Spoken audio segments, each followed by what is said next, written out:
and welcome to Splitting Hairs. This week, we've got a really positive episode. Annabel, do you feel positive today? I do. Oh, fabulous. That was lucky. Because I'm forced to. No. Well, no, look, the idea came about because personally I'm on a mission to try and feel better. I mean, this year 2020 has been intense.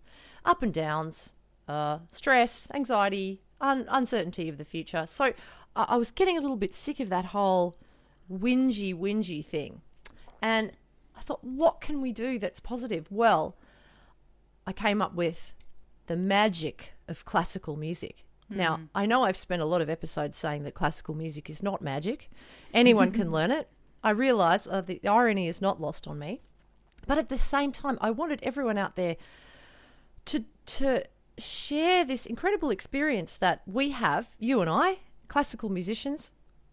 Every now and then, there will be seriously a magic, otherworldly experience. And I'm just hoping that you have, let's say, 5 of your most memorable, magical performances that you can talk about. Have you got 5, do you reckon?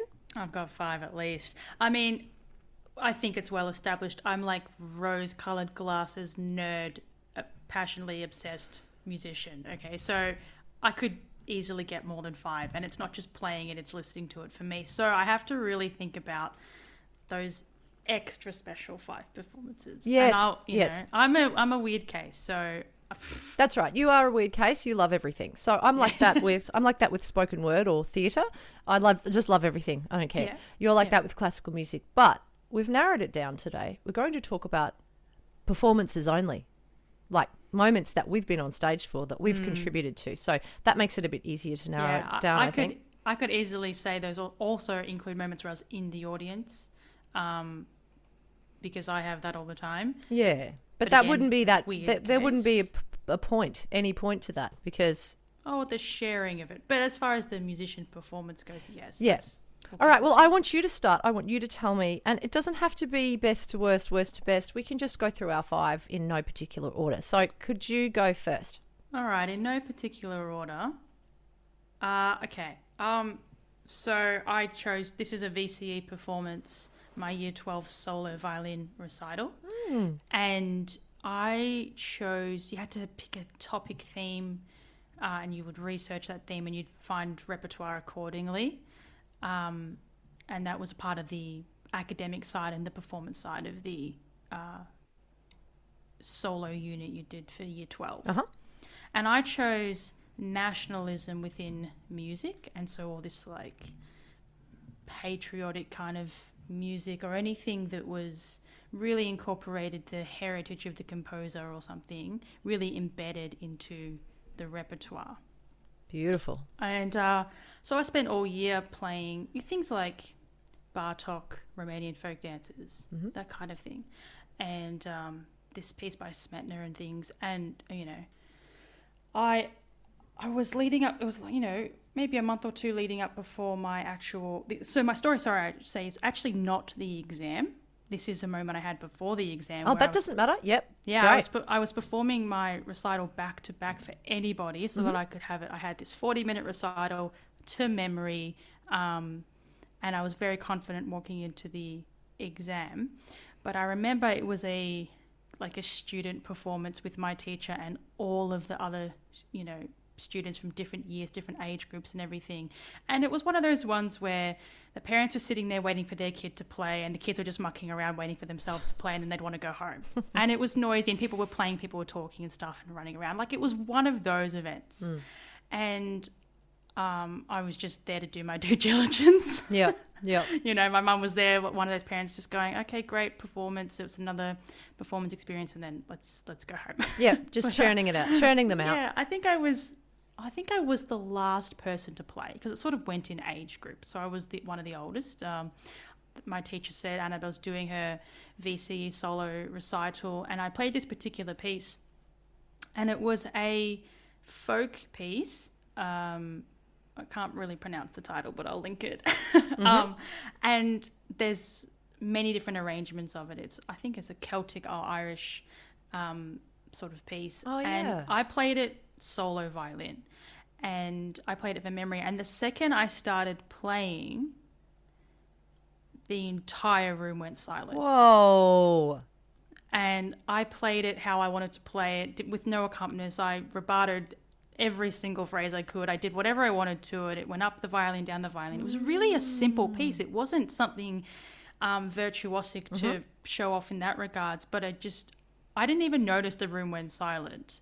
And I finished playing and I looked up and there's all these little kids, they were just staring at me. And then everybody started clapping. And then my teacher said, "That's the best I've ever heard you play." And I had even parents coming up to me saying, "Good luck for your exams" and stuff. And it was just a really simple piece, but I'll never forget that because I didn't think of anything. I had no nerves. I went there, I played how I wanted to play, and the audience the room just like was sucked into that moment. So that's something that I've never forgotten, you know. What a great story. That's a 100%er. You know how we always talk about when you do a performance, you know, I'll say, "Oh, well, what was that out of 100? Oh, it was probably like 60%. Okay, not bad. We'll get it up to 100. Like an 80 is sort of what we want to work towards in terms of performance, because we're always going to lose that percentage to nerves or to distraction or whatever. But you had a 100%er. That's fantastic. And as long as you have them occasionally, that's the holy grail. That's what you need to work towards for the rest of the time that you're playing without violin. getting a perfectionist mentality, it was just everything in that moment came together. Yeah. Oh, so great. I love it. I love it. What's your one? All right, so I'm going to bring up this one again. I've brought it up in different episodes, so I won't dwell on it too much. It was the band Flight Facilities from Brisbane with the MSO, Melbourne Symphony Orchestra, at the Myer Music Bowl. Now, the whole thing is on YouTube. Particularly this one called Clair de Lune plus Owl Eyes. All right, so we're linking that in the description. Just briefly, it was everything I want out of music. It was tonal, peaceful, exciting at the same time, visuals, electronic music, beautiful, friendly, awesome people. It was like the new way that bands can be.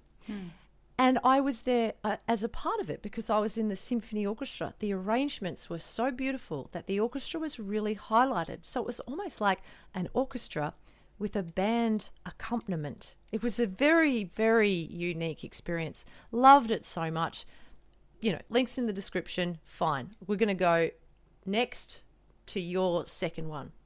All right, guys. It's a much shorter story, but it was when I was at uni and playing in the University Symphony Orchestra. We had 4 concerts a year. It's actually a rather grueling performance, like rehearsal schedule. We would do 12 rehearsals in 2.5, 3 weeks. And the day of, we would have like up to a 3-hour call, and then, you know, the concert itself. And we weren't doing amateur symphony orchestra rep. We were doing Scheherazade, we were doing De Rosenkavalier, we were doing those kinds of pieces, which required us to just put our heads down. And I always sort of felt that those, well, to be fair, universities have to really, to my understanding, program works where you can get the brass and the percussion involved just as much as the strings, because you can't always get that overture, concerto, symphony for those 4 concerts. You have to get everybody involved. So there's been programs where it was the planets plus Enigma variations, which is insane. You would never go to a concert and hear a professional symphony orchestra do that. That would be 1 concert for planets, 1 concert for the Elgar. But for uni, you need to just learn this incredible rep, this incredibly hard rep, and get all the students that are doing performance that have made it into the symphony orchestra to have a shot at playing. But one program to me stood out because it was that really, in my opinion, an ideal program. And it was Sibelius Finlandia, Tchaikovsky's Serenade for Strings, and Sibelius Symphony 2. So already the program was really balanced, in my opinion. But it was the fact that not just the string section, but obviously, especially for the Tchaikovsky, everyone was just at their best. So it wasn't just me playing a solo piece at my best in that moment. It was the entire orchestra at their best. Yep. And especially during the Tchaikovsky, where it's only strings and every part's equal to the other parts. And it just had to be so at a high point of playing, and everything just in detail there. We nailed it. And we could feel on stage that we nailed it, especially the symphony. And I'm thinking more about the Sibelius too. It's one of my favorite symphonies, but it was just that moment where the musicians could tell we nailed it, the conductor could tell, and the audience could tell. Yep. And that was and for university orchestras, a different standard from a professional orchestra, but it's a different standard from your community orchestra. So there's a lot in there, but it was just one of those moments where we just went, yep. Stunning. That's the in-between level you're talking about, because student orchestras can sound like professional orchestras, but more of the planets have to be aligned to achieve it. Yeah, and we had when I was at uni, and I know it's still there now, but you get professionals coming in and tutoring. So we get that insight from professionals, and we do have more rehearsals because a professional orchestra, you would know, you do that level of playing, but in much less rehearsal time. Yeah. So we had more time to have every page, just all the detail there, and because it wasn't an overly hard program. Yep. It was like, okay, we maybe put it down a couple notches, still professional repertoire, and could play it much better there was room to breathe in that almost. Yeah, that's right. And National Music Camp often has this happen because they have really, really detailed daily rehearsals, tutorials, a total immersion in this program. And that's what uni does, I think. They cram it into a short period of time. They're not doing like one rehearsal a week for 3 months the way the youth orchestras do. They're really doing this intensive short period of time, but a full immersion in it. And it's a really good idea because that is closer to what it is for a professional orchestra. And it's grueling, but it's fun. It's more than grueling. It's actually impossible what we do. It's actually impossible. And I think these magical moments that we're talking about today come out of the impossible. It comes out of human beings scrabbling around in the mud, and then by the end of the project they're superhuman. That's what's so magical about it when it works. There's a difference. I've heard it in other contexts, but there's a different how do I word this, but there's a different energy you get if you have one rehearsal a week for 3 months, and you've got the time to really take your time to learn this music, or if you've got that you only have 3 weeks or 3 rehearsals, and you just have to, it's your sole focus for that short period of time, and then you have the concert or concerts, and then that's it. And it's just a different energy, it's a different vibe you get. Yeah, it is. And if you're a performance major and you're at university, that's what you want. Yeah. You want to, if theoretically you're the kind of people like me that just want to be in that and take it all in. And what I have loved about being in youth orchestras and at university and learning from you, Sarah, is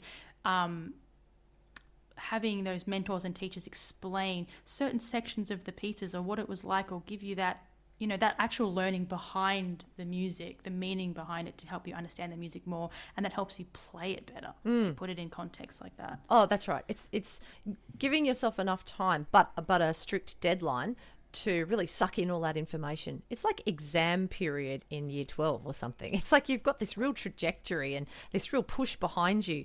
Like there's no getting out of it either. It's like childbirth. You can pull out, sure, but everything is like geared up towards this one concert. And that's also on the dark side of that. That's why a lot of people have nervous breakdowns, can't cope, get performance anxiety, because there's only one shot. There's only one shot at it, especially at uni. There's only one concert. At least, in the profession, you get maybe 2 or 3 concerts out of it. Yes, but you don't have, as far as I'm aware, like it's a much higher standard for professionals. There's no leeway of, you're a student, you're learning. It's like, no, you're a professional. Yeah. Get it right. True, but sometimes because professionals just can do it, there's a danger of it being not that magical. actually, because the trying isn't so profound, because there's just this knowledge that we can pull it out. And that's where the conductor comes in. Yeah, I've always sort of thought of it as, okay, learning orchestras, it's more about, I'm still learning this part of my technique and then play that difficult passage. But in a professional orchestra, if you can already do that, it almost leaves room for the conductor to step in to then go, all right, now I want it to sound a certain way. Yes, you can play the technical difficult bits. It's in tune, it's in time, hopefully, for professionals. But then you've got more time in the rehearsals to go, I want it to sound like this, and bringing it all together. Yeah, galvanise everybody. Yeah, so it's all the level of detail goes up even more. Yeah. Okay, well, speaking of grueling and just impossible, my next one is you're gonna scold me, but anyway, this is my next one. It's the Gothic Symphony number one by Havergal O'Brien. Symphony number one, wasn't it? He only ever wrote one symphony. Yes, indeed. So but I thought I'd mention that it was called Symphony number one. But I asked you because I just happened to be thinking about that piece a couple of weeks ago. Oh yeah, and I of course you do. And I know that you've played it, and I know the story you're about to tell, but I asked you, did you enjoy doing that? No, I said it was so I'm foul. surprised to know that this concert is on your list. Yes, but bear in mind it's a 2-hour piece of music, so I'm not talking about the whole performance was really magical. It really wasn't. It was so difficult. And not only that, but in the lead up, so we were speaking of lead ups before with the uni concert and so on, the lead up to this, there's a curse associated with this symphony, and there was a film made about the preparation for this concert. It's called The Curse of the Gothic Symphony. Featuring? Well, I was in it, sure. Yeah. And well, the only reason I was leading the orchestra is because about 5 concertmasters pulled out one by one. I'm always the go-to. Don't worry, Sarah will do it if everyone pulls out. And I'm proud of that. I love it. Yeah, that's nice. I do. I'm the, the last minute wonder sort of thing. Anyway, Fury Productions made this process into a documentary. And when I watch this documentary, I feel the pain, the anxiety, the nervous breakdowns that not only I was having, but my dad, who conducted it. See, again, he was the only one who'd take it on. No one said yes. Everyone said it would fail. We had people from the Brisbane Festival saying, no, we really can't do this. We had all of these high-profile people saying, nah, they're crazy to do it. And it was the love child of Gary Thorpe, who is the head of 4MBS, the community classical station in Brisbane. He just had to do it. He was obsessed with this piece his whole life. So we've got some real obsession behind the staging of this work. That's so great. So let me tell you what it's for. Okay, it's the orchestration alone doesn't fit in any known concert hall in the world. Okay, now Royal Albert Hall.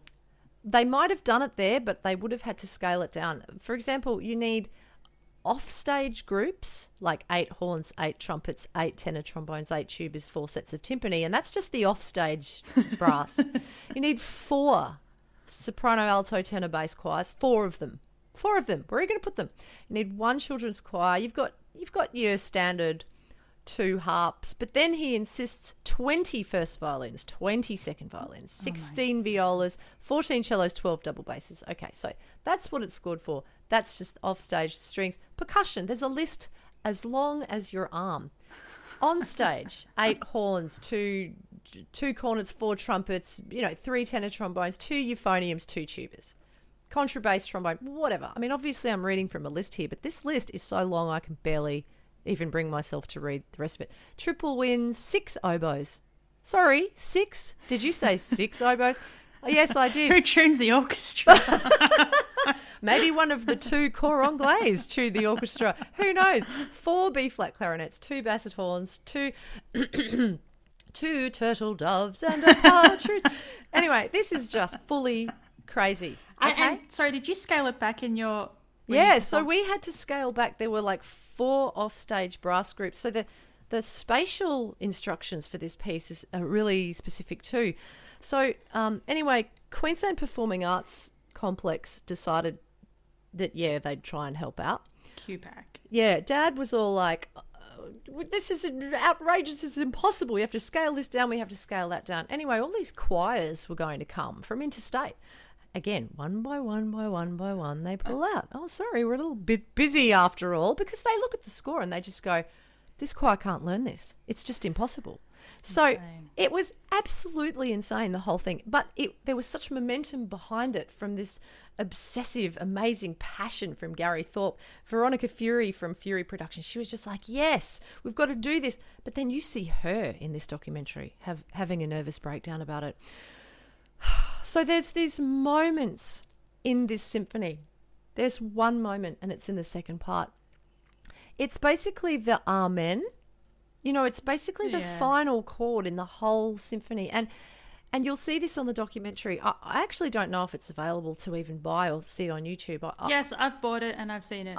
You have? You have to link that, because I can't find that. People need to see this. It is so funny / horrific / awesome. I'll add my 2 cents in a second. Oh my God. Anyway, so for me, the magic was...